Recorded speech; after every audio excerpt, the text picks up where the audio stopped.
सब मिल करके शपथ लेते हैं, हम as a channel partner, as a developer जो भी कार्य करेंगे वो रियल एस्टेट के हित के लिए कार्य करेंगे। हम लोगों का संगठन आपस में तालमेल होना सबसे जरूरी है। अगर हमारा तालमेल, हमारी सोच, हमारी एकता, हमारी एक दूसरे की बॉन्डिंग स्ट्रॉन्ग होगी तो आपको हम लोग जोड़ पाएंगे। आपको जोड़ पाएंगे तो आप सभी कस्टमर्स को अपने जोड़ पाएंगे। सबसे पहले डिसिप्लिन हमें अपने से स्टार्ट करना है, फिर डिसिप्लिन आपके पास आना है, फिर डिसिप्लिन पूरे के पूरे मथुरा वृंदावन के एक कोने से लेकर कोसी से लेकर खरा तक इस डिसिप्लिन को मेंटेन करना है, ताकि कोई भी किसी भी तरह की एक भी बुराई हमारे रियल एस्टेट के अंदर पैदा नहीं हो सके। सबसे पहले मैं अपने बड़े भैया मुन्ना जी से ही प्रण दिलवाने की कोशिश करूंगा। मुन्ना जी को अपने सभी को राधे राधे। यहाँ पर उपस्थित सभी बड़े और भाई बहनों को मेरी तरफ से प्रणाम, नमस्कार। आदरणीय बड़े भाई सुरेंद्र उत्रेजा जी ने जितनी बातें आपको बताई उससे 100 गुना चीजें 3-4 साल से हम लोगों से डिस्कशन करते आ रहे हैं और बड़ी ही बारीकी से मथुरा वृंदावन रियल एस्टेट को समझने के बाद में इस संस्था को बनाने का निर्णय लिया गया। और हम जितने शख्स आपको यहाँ खड़े दिख रहे हैं, हम अपनी कसौटियों पे खड़े उतरते आए हैं, तब आदरणीय बड़े भाई साहब के साथ में हम खड़े हुए हैं, वरना हम आपको यहाँ नहीं देखते। ये विश्वास सभी भाइयों की तरफ से मैं आपको दिला सकता हूँ। रियल एस्टेट सेक्टर में किसी भी भाई को कोई भी परेशानी आए, कोई भी प्रॉब्लम आए, वो डेवलपर्स हों, डीलर्स हों, आधिकारिक रूप से कोई समस्या आती है, हम सब लोग आपके साथ हैं। एक निवेदन सभी डीलर से मैं करूंगा, कुछ डेवलपर्स इस तरह के होते हैं कि वृंदावन के नाम पर कोसी, छाता, बहुत दूर तक जो है सोसाइटी डेवलप कर देते हैं, कच्ची कॉलोनियां डेवलप कर देते हैं, और बाहर से आए हुए श्रद्धालु जो वृंदावन में अपनी आस्था रखते हैं, वो एक विश्वास को लेकर उनसे चीजें परचेज कर लेते हैं। कहीं ना कहीं उसमें वो डीलर भी जो है दोषी होते हैं। और जब वो लोग वहां अपना मकान बनाने को चाहें या उसको रीसेल करने को चाहें तो कोई भी चीज उनको समय से प्राप्त नहीं होती है, ना बिजली होती है, ना पानी होता है, और ना रीसेल होती है, ना उनकी कैपिटल गेन होती है।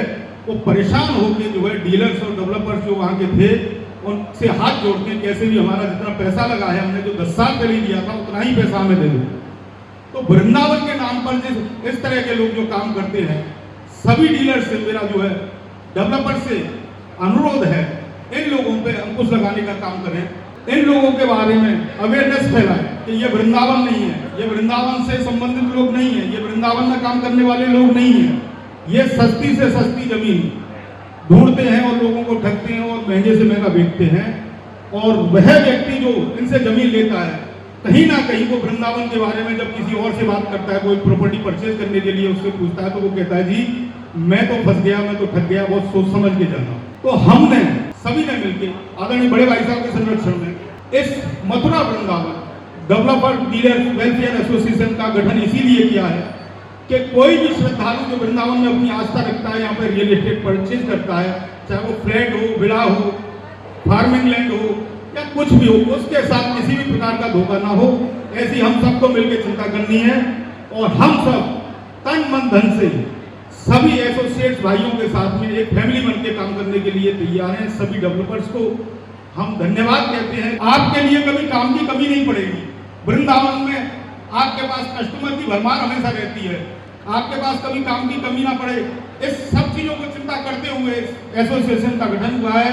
और मैं तहे दिल से धन्यवाद दूंगा आदरणीय बड़े भाई सुरेंद्र उत्रेजा जी, जिन्होंने हम सभी को इस लायक समझा। उनकी मेहनत और उनके परिश्रम के कारण आज इस संगठन का गठन हो पाया है और हम सब आज एक मंच पे आपको नजर आ रहे हैं। बहुत बहुत धन्यवाद, तहे दिल से धन्यवाद आप सभी आए हुए अतिथियों का, बहुत बहुत धन्यवाद। राधे राधे। अब मैं अपने सभी जितने भी हमारे सदस्य हैं, हम सब लोग मिलकर के एक शपथ ग्रहण करेंगे।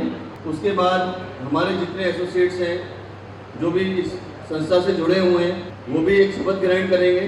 तो मैं बोलूँगा, साथ साथ हमारे जो अधिकारी हैं, पदाधिकारी हैं, सदस्य हैं, ये भी साथ साथ बोलेंगे।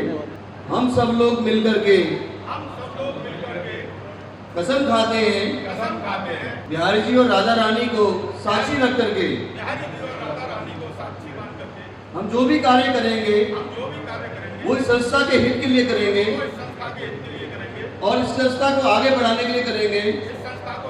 तन मन धन से उनकी सेवा करेंगे और कहीं पर भी हमारी जरूरत पड़ेगी तो 24 घंटे पहले हम अपनी संस्था को देखेंगे, उसके बाद अपने परिवार को देखेंगे और उसके बाद अपने काम को देखेंगे। अब मैं अपने जो एसोसिएट्स के हमारे मेंबर्स बन चुके हैं, मैं चाहूँगा कि अपनी सीट से खड़े हो जाएं एक बार, क्योंकि सभी लोगों का शपथ ग्रहण होना बहुत जरूरी है। ये संस्था का हमारा पहला प्रोग्राम है और हमने बड़े भाव के साथ, बड़े दिल के साथ, मन के साथ को हमने उतारा है और इसमें हम लोग मिल करके इसको संस्था को आगे बढ़ाने की जो प्लानिंग है, संस्था कितनी बढ़े ये इम्पोर्टेंट नहीं है, लेकिन संस्था के अंदर जितने आदमी जुड़े ये ईमानदार और विश्वसनीय हों और हमेशा लोगों की एक्सपेक्टेशन पे खरे उतरेंगे।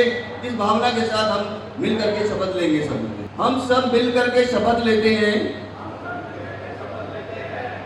हम as a channel partner, as a developer जो भी कार्य करेंगे वो रियल एस्टेट के हित के लिए कार्य करेंगे। इस रियल एस्टेट को बहुत आगे तक लेके जाएंगे।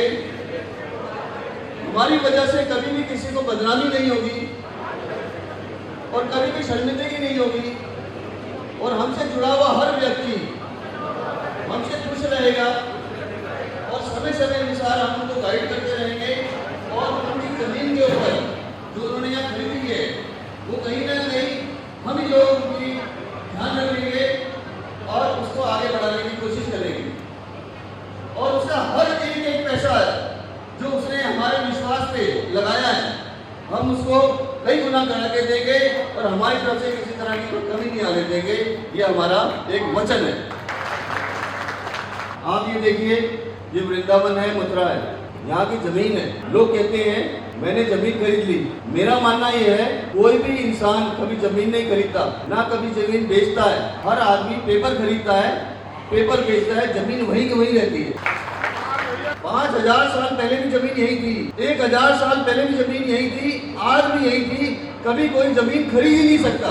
हर आदमी को जमीन किराए पे मिलती है और ज्यादा से ज्यादा किराया होता है 110 साल का, जिसमें आदमी की उम्र होती है। उससे ज्यादा वो उसका मालिक बन ही नहीं सकता। तो मालिक कैसे बना? मालिक तो बना ही नहीं। वो जमीन के कागज खरीदे, कागज ले गया, कागज बेच दिए, कागजों ने एक दूसरे का काम किया। जमीन कभी नहीं बिकती है और ना कभी मकान बिकते हैं, उसमें रहने वाले बदलते रहते हैं। तो मालिक कैसे बन सकता है? मालिक तो हमेशा का हमेशा ऊपर वाला ही रहेगा। जमीन जो है धरती माँ है, इसलिए माँ कभी बिकती नहीं है। माँ सबको सब देती है। हमेशा माँ ने इतना कुछ किया है। अभी 3 दिन से हम लोग एक रील देख रहे हैं जो माँ छाती से चिपका करके बच्चे को अपनी जान दे दी उसने। ये धरती भी वही माँ है। इसलिए हमने कसम खाई है कि जिस माँ के सेवा पे हम लोग जुड़े हुए हैं, इस माँ का ध्यान करके हमें कोई भी गलत काम नहीं करना।